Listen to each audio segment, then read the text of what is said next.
Welcome everyone, and we are now on lucky number 13, lesson 13, graphing quadratics in vertex form. So in the previous lesson, we identified key features of vertex form, we talked about vertex form and whatnot, so now we're going to take those key features and put them to a graph.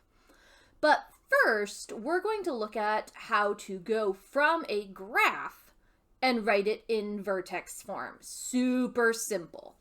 So to write an equation in vertex form from a graph, you need to identify the vertex. And remember, our vertex is going to be HK, and then we're going to plug into the vertex form of a quadratic, which is y is equal to x minus h squared plus k. Remember, the big thing we have to remember about vertex form is h is opposite. So when we plug our h from our point in, we take the opposite of it. So let's look at these two graphs. So we have write the equation of the graph in vertex form.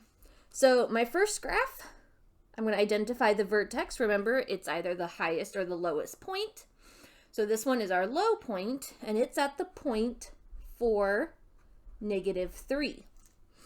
As we can see, it's opening up, so it's going to be positive.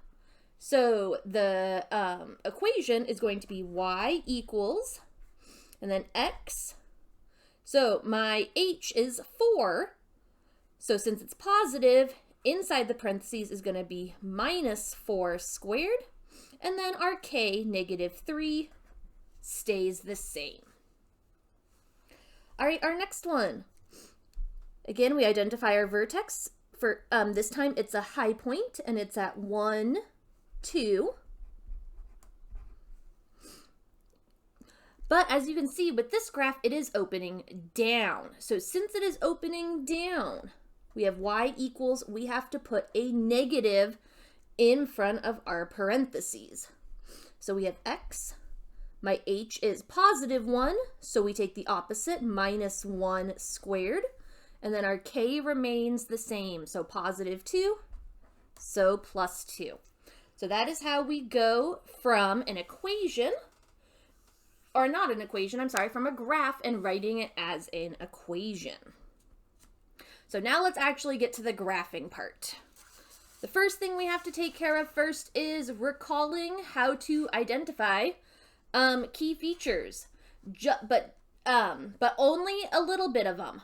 Just like in standard form, you don't need all the key features for vertex form. And actually, we only need one less than what we needed for standard form. So, key features of a quadratic function in vertex form given an equation. So again, a reminder, the vertex form of a quadratic, y is equal to a times x minus h squared plus k. So for vertex, remember, it's just hk, and the big thing to remember is that h is opposite. Our next two things that we need are the roots, also known as the x-intercepts. And to find these, just remember, plug 0 into y and solve for x. Remember, you'll get 2 x's. And then find your y-intercept.